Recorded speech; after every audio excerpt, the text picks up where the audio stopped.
চাঞ্চলকৰ ঘটনা লখিমপুৰত মৰিয়াই হত্যা কৰা হ'ল কটন বিশ্ববিদ্যালয়ৰ এজন ছাত্ৰ।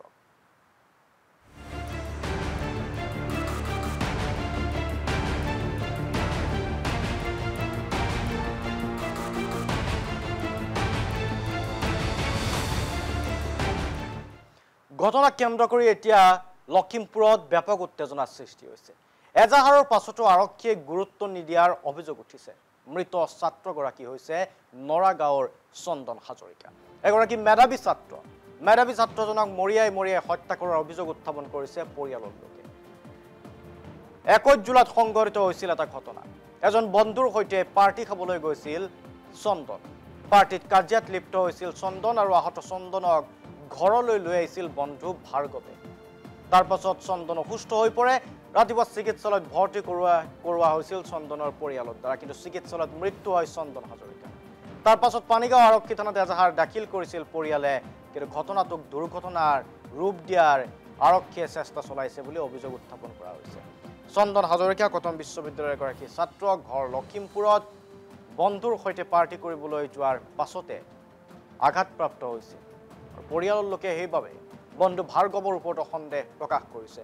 আৰক্ষীৰ ওচৰত অভিযোগ দাখিল কৰিছে, গোচৰ তৰিছে ইয়াক হত্যাকাণ্ড সন্দেহ কৰি, কিন্তু আৰক্ষীয়ে ঘটনাটোৰ তদন্ত ভালদৰে নকৰি দুৰ্ঘটনাৰ ৰূপ দিয়াৰ চেষ্টা চলোৱাৰ গুৰুতৰ অভিযোগ উত্থাপন কৰিছে পৰিয়ালৰ লোকে।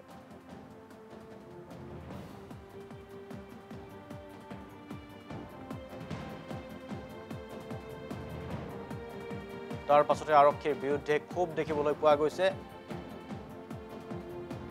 যেহেতু কটন বিশ্ববিদ্যালয়ৰ মেধাৱী ছাত্ৰ চন্দন হাজৰিকাৰ মৃত্যুক লৈ ৰহস্যৰ সৃষ্টি হৈছে।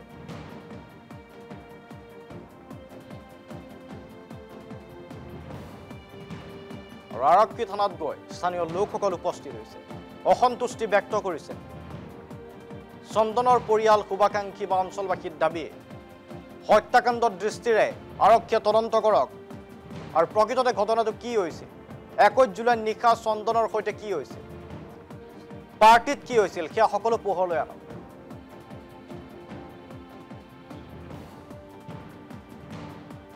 আৰু ভাৰ্গৱৰ ককায়েক, আৰু এই ক্ষেত্ৰত পুলিচে একোৱে কৰা নাই। 21 তাৰিখৰ সন্ধিয়া ভাইটিক ভাৰ্গৱে ঘৰৰ পৰাই লৈ গৈছে, ঘৰলৈ বুলি নিছিলে, কিন্তু এতিয়া কথাবোৰ পহু মৰা, ধাবা, সেই ইকো ভানত ভৰাই মৰা, বহুত কথাবোৰ ওলাইছে। গতিকে সেইখিনি পৰ্যায় পালেগে কেনেকে? সিটো ঘৰৰ পৰা পাৰ্মিশ্যন লৈ গৈছিলে, আৰু সেই দিনটোতে সিহঁতৰ ঘৰত গাড়ী এখন আৰু স্কুটি এখন দুটাই কিনিছে। তাৰপিছৰ কথা হ'ল যে আমি তাৰ পুলিচতো একো কৰাই নাই। আমি কিন্তু নিজেই ঘূৰি পানীগাঁৱৰ পহুমৰাৰ যোনখন ৰাইচ দনিপলৰ ধাবা, কাইটি ধাবা বুলি প্ৰচলিত, সেই ধাবাখনত গৈ তেওঁলোকৰ কৰ্মচাৰী এজনে ক'লে যে ভাইটিৰ ফটো দেখুওৱাৰ পিছত কৈছে যে তাক বুকুত খুব ঘুচিওৱা হৈছিলে আৰু পিঠিত দাৰ গাদীৰে মৰা হৈছিলে। আৰু এইটো ভাৰ্গৱৰ কোনোবা শত্ৰু, আৰু ভাৰ্গৱৰ মানে কাজিয়া নালাগিব বুলি জাষ্ট ক'ব গৈছিলে, তেতিয়া তাকে মাৰিছে বুলি কৈছে। আৰু এতিয়াতো গম পাইছে যে কোনোবাই আকৌ সি মাৰি পেলাই তাত ইকো ভানত ভৰাই লৈ গৈছিলে। সেইখিনিও আমি এতিয়া বৰ্তমান গম পাইছো। ভাৰ্গৱে ঘৰৰ পৰা ভাত খাবলৈ বুলি মাতি নিছে, ভাত খোৱা প্ৰগ্ৰেমটো ঘৰত কৰিছিলো, আকৌ ঘৰত নহলে পহুমত কেনেকে হ'ল? গতিকে সেইটোতো একদম পুৰা মানে যুক্তি আছে যে পহুমলৈ নিয়াটো কাৰণ আছে। আকৌ সেইদিনে ককাইক কেলে আহিছে, আকৌ ককায়েকো আহিছে, গতিকে প্ৰমাণ দুইটা হ'ল। আকৌ বাপেকো ঘৰত আহি ছুটিত আছেহি। গতিকে 3টা মানুহ জইন হৈ মোৰ ল'ৰাটোক মাৰ্ডাৰ কৰিলে।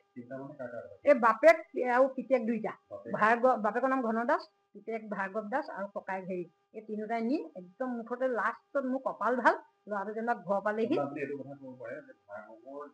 ভাৰ্গৱৰ দেউতাক, ভাৰ্গৱৰ ককায়েক, সেই গোটেইখিনিয়ে গোট খাই মোৰ ল'ৰাটোক মানে এইখিনি কৰিলে, কৰ্ম কৰিলে।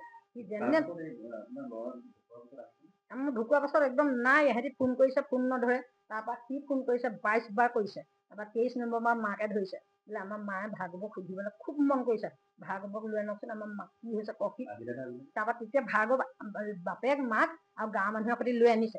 তেতিয়া ভাৰ্গৱে আহি কৈছে, মা আপুনি চিন্তাই নকৰিব, মই তাক 11টা বজাতে থলোহি, মই একো ক'ব নোৱাৰো, কিনো ক'ত কি হ'ল সেই বুলি ক'লে।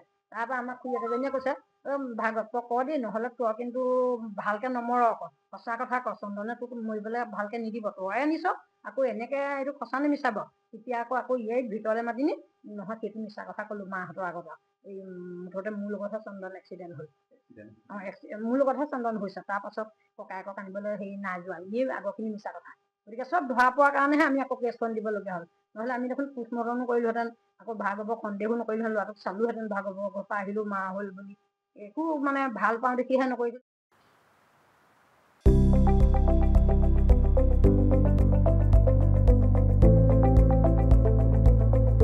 NB নিউজ, সহজ সৰল ভাষাত নৱভাৰতৰ কথা।